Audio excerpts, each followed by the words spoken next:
Hello, welcome to PEPP. ഞാൻ ജന Basheer. Nervous system തന്നെയാണ് പാർട്ട് 4. പാർട്ട് 3 നമ്മൾ പറഞ്ഞു എന്തൊക്കെയാണ് പറഞ്ഞത്?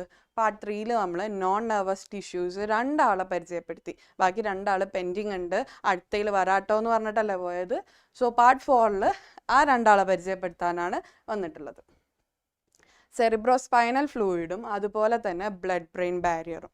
ഈ രണ്ടാൾക്കാരാണ് അടുത്ത രണ്ട് നോൺ നെർവസ് ടിഷ്യൂസ് ഉള്ളത്. സെറിബ്രോസ്പൈനൽ ഫ്ലൂയിഡ് എന്ന് പറയുന്നത് ഒരു clear plasma like ഫ്ലൂയിഡാണ്.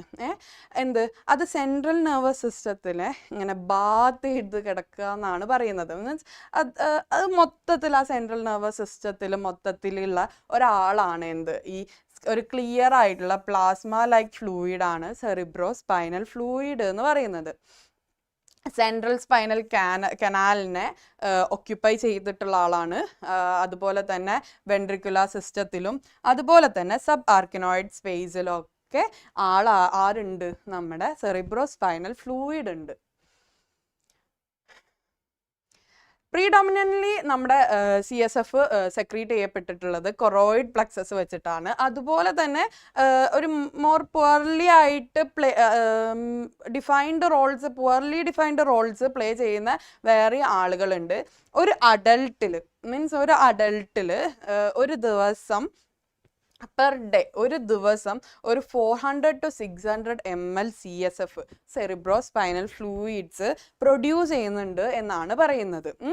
The constant secretion of CSF contribute to complete CSF renewal 4 to 5 times per 24 hours period in the average young adult. ഒരു ആവറേജ് യങ് അഡൾട്ടിൽ കോൺസ്റ്റൻ്റ് ആയിട്ട് secretion നടക്കുന്നുണ്ട്. 400 to 600 ml secretion നടക്കുന്നുണ്ടല്ലോ നമ്മുടെ CSFൻ്റെ. അപ്പോൾ എന്ത് സംഭവിക്കുന്നുണ്ട്? CSF ഒരു 4 to 5 times ഒരു 24 ഹവേഴ്സിൻ്റെ ഉള്ളിൽ ഒരു 4-5 വട്ടം റിന്യൂവൽ നടക്കുന്നുണ്ട്. CSFൻ്റെ പുതുക്കൽ നടക്കുന്നുണ്ട് CSFൻ്റെ. വൈറ്റൽ ഫങ്ഷൻസ് ആണ് നമ്മുടെ CSF ഫങ്ഷൻസ് ആണ് ഇൻക്ലൂഡ് ചെയ്യുന്നത്, മീൻസ് ചെയ്യുന്നത്. അത് ഏതൊക്കെയാണെന്ന് വെച്ചാൽ സപ്പോർട്ട് ചെയ്യും, അതുപോലെ തന്നെ ഷോക്ക് അബ്സോർബിങ് എനർജീസിനെ അബ്സോർബ് ചെയ്യും, ഹോമിയോസ്റ്റാസിസ് ബാലൻസിനെ മെയിൻറ്റെയിൻ ചെയ്യുക, ന്യൂട്രീഷൻസ്, ഇമ്മ്യൂൺ ഫങ്ഷൻസ് ഇതിനൊക്കെ സപ്പോർട്ട് ചെയ്യുകയും ചെയ്യുന്ന ആളാണ് ആര് എന്ന് പറയുന്നത്? CSF എന്ന് പറയുന്നത്. നമ്മുടെ ബ്രെയിനിൻ്റെ ഒരു കുഷൻ ലൈക്ക് സാധനമാണ് നമ്മുടെ CSF എന്ന് പറയുന്നത്. ബ്രെയിന് ആവറേജ്ലി എസ്റ്റിമേറ്റഡ് ആയിട്ടുള്ളത് ഒരു 1500 grams ഒക്കെ വെയിറ്റ് വരുന്ന ബ്രെയിനിനെ അതിൻ്റെ ഒരു ന്യൂട്രൽ ബോയൻസിന്ന് സസ്പെൻഡ് ചെയ്തിട്ട് ഒരു 25 ഗ്രാമിലേക്ക് ആ ഒരു കുഷൻഡ് ഇതിലേക്ക് ആക്കിയിട്ട് ഒരു 25 ഗ്രാമിലേക്കൊക്കെ കൊണ്ടുവന്നിട്ട് ബ്രെയിനിനെ നമ്മുടെ ബോണി ക്രാനിയത്തിലേക്ക് ഒക്കെ ക്രഷ് ചെയ്യുന്നതിനെ സഹായിക്കുന്ന അല്ലെങ്കിൽ പ്രൊട്ടക്റ്റ് ചെയ്ത് നിർത്തുന്ന ആളാണ് CSF എന്ന് പറയുന്നത്. അതാ it protects the brain from damage during head trauma.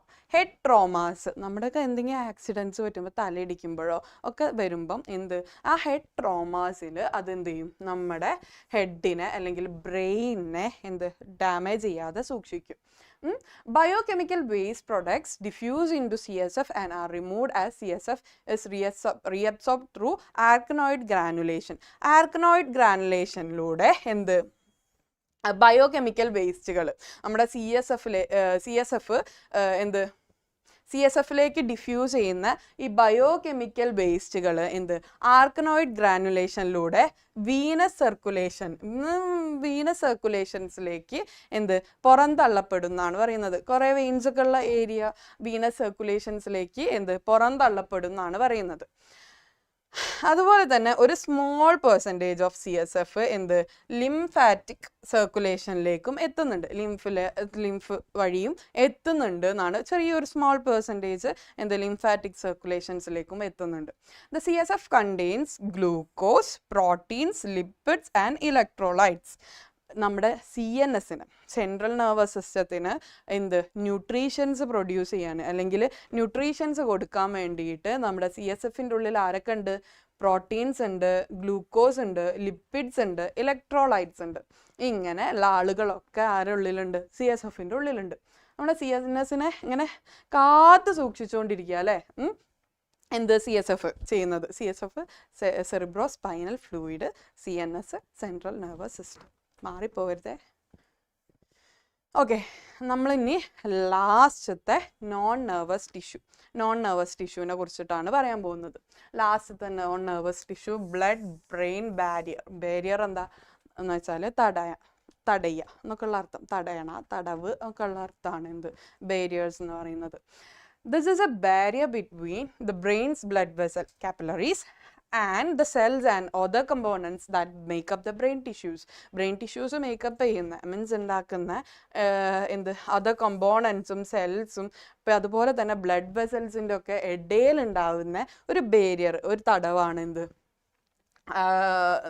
Blood brain barrier എന്ന് പറയുന്നത്. എന്തിനാണ് തടഞ്ഞു നിർത്തുന്നത്? ആവശ്യമില്ലാത്തത് ഉള്ളിൽ കയറാതിരിക്കാനാണ് നമ്മൾ തടഞ്ഞു നിർത്തുന്നത്. അപ്പം എന്താണ് ഈ ഒരു ഇത് പറയുന്നത്? Defence against disease causing pathogens, causing ആയിട്ടുള്ള പാത്തജൻസ്, അതുപോലെ തന്നെ ടോക്സിൻസ് എന്ന് പറഞ്ഞാൽ വിഷാംശം അടങ്ങിയിട്ടുള്ള കാര്യങ്ങൾ. ഇതിൽ നിന്നൊക്കെ നമ്മുടെ ബ്ലഡിൻ്റെ ഉള്ളിലേക്ക് എത്തുന്നതിനെ തടയുന്ന ആളാണ് എന്ത് ബ്ലഡ് ബ്രെയിൻ ബാരിയർ എന്ന് പറയുന്നത്. ഈ ബ്ലഡ് ബ്രെയിൻ ബാരിയറിൻ്റെ ഒരു കീ സ്ട്രക്ചർ ഉണ്ട്. ഭയങ്കര രസമാണ് ഈ ബ്ലഡ് ബ്രെയിൻ ബാരിയറിനെ കുറിച്ച് ഇതാക്കാൻ. അതാണ് എന്ത് എൻഡോത്തീലിയൽ ടൈറ്റ് ജംഗ്ഷൻ എന്ന് പറയുന്ന ഒരു കീ സ്ട്രക്ചർ ആർക്കുണ്ട്? ബ്ലഡ് ബ്രെയിൻ ബാരിയറിനുണ്ട്. ഈ endothelial cells line the interior of all blood vessels. എല്ലാ ബ്ലഡ് വെസൽസിൻ്റെയും ഇൻറ്റീരിയറിൽ ഉള്ള ആളാണ് ആര് എന്ന് പറയുന്നത്? ഈ എൻഡോത്തീലിയൽ സെൽസ് എന്ന് പറയുന്നത്. അപ്പോൾ ഈ എൻഡോത്തീലിയൽ ടൈറ്റ് ജംഗ്ഷൻ അതെന്താണെന്ന് അറിയണ്ടേ? ഈ ടൈറ്റ് എന്ന് കേൾക്കുമ്പോൾ തന്നെ നമുക്കൊരു സഫോക്കേഷൻ അല്ലേ? Endothelial cells are wedged extremely close to each other forming so called tight junction. Endothelial cells ഭയങ്കര എക്സ്ട്രീംലി വെഡ്ജ്ഡ് ആണ്. എക്സ്ട്രീംലി അവരെ ടൈറ്റ്ലി ഇങ്ങനെ അടുപ്പിച്ചിട്ടാണ് ഉള്ളത്. ആ ഒരു ലൈറ്റ് ഗ്യാപ്പ് ഉണ്ടാവുള്ളേ. അവിടെ ഈ ഒരു ടൈറ്റ് ഗ്യാപ്പിൻ്റെ ഉള്ളിലൂടെ ചെറിയ മോളിക്യൂൾസും അതുപോലെ തന്നെ ഫാറ്റ് സോല്യൂബിൾ ആയിട്ടുള്ള മോളിക്യൂൾസ്, ചെറിയ മോളിക്യൂൾസ്, ഫാറ്റ് സോല്യൂബിൾ മോളിക്യൂൾസും പിന്നെ കുറച്ച് ഗ്യാസസ്, ചില ഗ്യാസസും പാസ് ചെയ്ത് പോകും. ഈ ഒരു കാപ്പിലറി വാളിൻ്റെ ഉള്ളിൽ കൂടെ പാസ് ചെയ്ത് പോകും. ലാർജ് മോളിക്യൂൾസ് പൊതുവേ പോവാറില്ല, പക്ഷേ നമുക്ക് എക്സെപ്ഷൻ ഉണ്ട്. എക്സെപ്ഷൻ എന്ന് പറയുന്നത് നമ്മുടെ large molecule such as glucose, ചില ലാർജ് മോളിക്യൂൾസ് നമ്മുടെ ഗ്ലൂക്കോസൊക്കെ പോലെയുള്ള ആളുകൾക്ക് എൻട്രി ഉണ്ട്. അതെങ്ങനെയാണെന്ന് വെച്ചാൽ ട്രാൻസ്പോർട്ടർ പ്രോട്ടീൻസിലേക്ക് കയറിയിട്ട് ആ ട്രാൻസ്പോർട്ടർ പ്രോട്ടീൻസ് ആണ് കൊണ്ടുപോകുന്നത്. അവരൊരു ഡോറായിട്ട് പ്രവർത്തിക്കുന്ന ആളാണെന്നാണ് പറയുന്നത്. ഓക്കെ, പേർപ്പസ് എന്താണ് ബ്ലഡ് ബ്രെയിൻ ബാരിയറിൻ്റെ പേർപ്പസ്? നമ്മൾ പറഞ്ഞു നമ്മുടെ ടോക്സിൻസിനെയും പാത്തജൻസിനെയും, ഈ ടോക്സിൻസ് വിഷാംശങ്ങളും പാത്തജൻസും ഒക്കെ ബോഡിയുടെ ഉള്ളിലേക്ക് ബ്ലഡിൻ്റെ ഉള്ളിലേക്ക് കയറി കഴിഞ്ഞാൽ ആളെ തീർന്നു, പിന്നെ അങ്ങോട്ട് എടുക്കാനുണ്ടാവില്ല. അപ്പോൾ അയാളൊക്കെ സർക്കുലേറ്റ് ചെയ്യുന്നതിനെ തടയാൻ, ബ്രെയിനിൽ ഇൻഫെക്ഷൻസ് വരുന്നത് തടയാൻ, പിന്നെ വൈറ്റൽ ന്യൂട്രിയൻസ് ബ്രെയിനിലേക്ക് എത്തിക്കുന്നുണ്ട് ആള് ന്യൂട്രിയൻസിന്.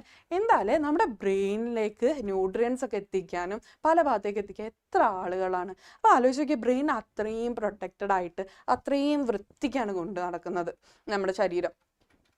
അപ്പോൾ ബ്രെയിനിന് നമ്മൾ ന്യൂട്രിയൻസ് എത്തിക്കാനും ഇയാളും സഹായിക്കുന്നുണ്ട്, ബ്ലഡ് ബ്രെയിൻ ബാരിയേഴ്സും. Its other functions is to help maintain relative constant level of hormones, nutrients and water in the brain. Fluctuation ഇതൊരു എൻവിറോൺമെൻ്റ് ആണ്. നമ്മൾക്ക് എല്ലാവർക്കും ഉള്ള പോലെ ഒരു എൻവിറോൺമെൻ്റ് ആണ്. ആ എൻവിറോൺമെൻറ്റിൽ ഫ്ലക്ച്വേഷൻസ് വന്നാൽ പ്രശ്നമാവും. അപ്പോൾ എന്താണ് റിലേറ്റീവ്ലി കോൺസ്റ്റൻറ്റ് ലെവലിലായിട്ട് ന്യൂട്രിയൻസിനെയും ഹോർമോൺസിനെയും വെള്ളത്തെയും ബ്രെയിനിൽ കോൺസ്റ്റൻ്റ് ആയിട്ട് നിലനിർത്താൻ സഹായിക്കുന്ന ആളാണ് ആര്? ബ്ലഡ് ബ്രെയിൻ ബാരിയേഴ്സ് എന്ന് പറയുന്നത്. The vast majority of potential drug treatments do not readily cross the barrier, posing a huge impediment to treating mental and neurological disorders. അപ്പോൾ നമ്മൾ പറഞ്ഞു ആരും അങ്ങനെ കയറ്റി വിടൂലാന്ന്. സെക്യൂരിറ്റി ചെക്ക് കഴിഞ്ഞിട്ടായാലും കയറ്റി വിടൂല. അപ്പോൾ എന്താ സംഭവിക്കുന്നത്? നമ്മുടെ ഡ്രഗ് ട്രീറ്റ്മെൻറ്റ്സ്, നമ്മുടെ മരുന്നുകൾ, നമ്മുടെ ന്യൂറോളജിക്കൽ ഡിസോർഡേഴ്സിനും അതുപോലെ തന്നെ മെൻ്റൽ ഡിസോർഡേഴ്സിനൊക്കെ ഉള്ള മരുന്നുകളെയും കയറ്റി വിടൂല. പണി കിട്ടിയില്ലേ? അപ്പം അതിന് വേണ്ടിയിട്ട് ഉപയോഗിക്കാൻ പറ്റുന്ന 2 ടെക്നിക്സ് ഉള്ളതെന്ന് പറഞ്ഞാൽ, ഒരു പോസിബിൾ വേ എന്ന് പറയുന്നത് ട്രിക്ക് ചെയ്യുക, പറ്റിക്കുക, ആളെ നമ്മുടെ ബ്ലഡ് ബ്രെയിൻ ബാരിയറിനെ പറ്റിക്കുക. എന്ത് ഈ നമ്മുടെ മരുന്നിനെ അങ്ങോട്ട് കയറ്റി വിടണമല്ലോ നമുക്കത് കയറ്റി വിടാൻ വേണ്ടിയിട്ട് നമുക്കിപ്പോൾ ഒരു വഴിയുമില്ല. ഒന്നെങ്കിൽ എന്ത് അൾട്രാസൗണ്ടിലൂടെ ടെമ്പററി ആയിട്ട് ബ്ലഡ് ബ്രെയിൻ ബാരിയറിനെ നമ്മളങ്ങ് തുറക്കുക, എന്നിട്ട് ആ ട്രീറ്റ്മെൻറ്റ് കഴിഞ്ഞിട്ട് അതങ്ങ് പൂട്ടുക. പൊട്ടൻഷ്യലി റിസ്ക് ഉള്ള ഫാക്ടർ തന്നെയാണ്. രണ്ടാമത്തേന്ന് പറയുന്നത് ട്രോജൻ ഹോഴ്സ് അപ്രോച്ചാണ്. ട്രോജൻ ഹോഴ്സ് അപ്രോച്ച് അതെന്താന്ന് വെച്ചാൽ in which the drug is fused to a molecule that can pass the blood-brain barrier via transporter protein. Transporter പ്രോട്ടീനെ കുറിച്ച് നമ്മൾ പറഞ്ഞു. ഈ ട്രാൻസ്പോർട്ടർ പ്രോട്ടീൻ്റെ ഉള്ളിലൂടെ കടത്തിവിടാൻ പറ്റുന്ന മോളിക്യൂളിലേക്ക് ഡ്രഗിനെ നമ്മൾ ഫ്യൂസ് ചെയ്യുക, മിക്സ് ചെയ്യുക, എന്നിട്ട് ആളെ പറ്റിക്കുക. ഇതിൻ്റെ കൂടെ ഞാനിങ്ങനെ പോകുമ്പോൾ എൻ്റെ ബാക്കിൽ ഇങ്ങനെ ഒരാൾ പോകുന്നുണ്ട്, ഞാൻ അപ്പുറത്തിരിക്കുന്ന സെക്യൂരിറ്റി ചേട്ടനെ അറിയുന്നില്ല. നമ്മൾ സിനിമയിലൊക്കെ കണ്ടിട്ടുണ്ടല്ലേ, അതേപോലെ തന്നെ ഫ്യൂസ് ചെയ്തിട്ട് അങ്ങ് കടത്തിവിടുക. അതാണ് ഈ ട്രോജൻ ഹോഴ്സ് അപ്രോച്ച് എന്ന് പറയുന്നത്. അപ്പോൾ ഇങ്ങനെയാണ് നമ്മുടെ ബ്ലഡ് ബ്രെയിൻ ബാരിയറിൻ്റെ ഉള്ളിലേക്ക് ഡ്രഗ്സിൻ്റെ, നമ്മുടെ മെൻ്റൽ ഡിസീസസിനും അതുപോലെ തന്നെ ന്യൂറോളജിക്കൽ ഡിസോർഡേഴ്സിനൊക്കെ വേണ്ടിയിട്ട് ഡ്രഗ്സിനെ എങ്ങനെ കയറ്റി വിടാമെന്നുള്ളത്. സോ ഇത്രയാണ് നോൺ നെർവസ് ടിഷ്യൂസ് ഉള്ളത്. അപ്പം നമ്മുടെ നോൺ നെർവസ് ടിഷ്യൂസ് 4 പറഞ്ഞു കഴിഞ്ഞു. പാർട്ട് 4 ഇതോടെ കംപ്ലീറ്റ് ആവാണ്. Thank you.